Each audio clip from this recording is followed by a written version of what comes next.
La diphtérie est une infection bactérienne très contagieuse qui s'attaque aux voies respiratoires dans sa forme la plus grave, parfois mortelle ou à la peau, touchant principalement les enfants. Le Mali est confronté à une résurgence inquiétante de cette maladie car plusieurs cas ont été signalés ces dernières semaines dans la région de Mopti, autour de Yuarou et dans la région de San.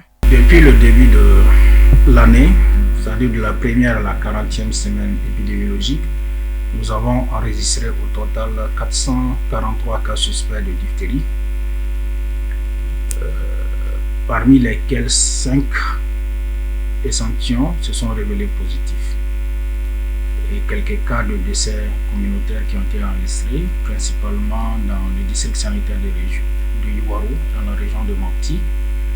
Et la semaine dernière, nous avons enregistré 2 cas positifs, dont un à Ségou et un à San.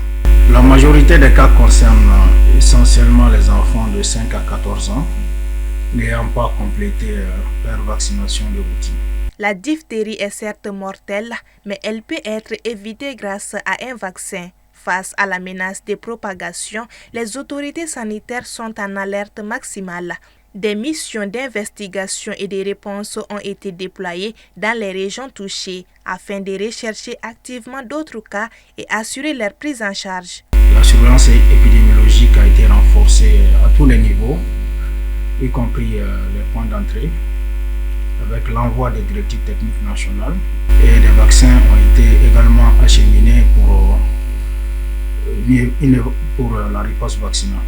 Nous lançons un appel à la population à rester calme, à éviter la panique et surtout à consulter sans délai dans un centre de santé en cas de fièvre, en cas de maux de gorge ou de difficultés respiratoires. Au-delà de l'urgence, les autorités insistent sur les gestes simples de prévention, l'hygiène des mains et éviter tout contact étroit avec des personnes présentant des symptômes. Notons qu'en 2025, la diphtérie reste une menace majeure en Afrique, avec des flambées significatives dans des pays comme le Tchad, le Nigeria, le Niger et la Somalie, alimentées par la baisse des taux de vaccination et la méfiance envers les vaccins.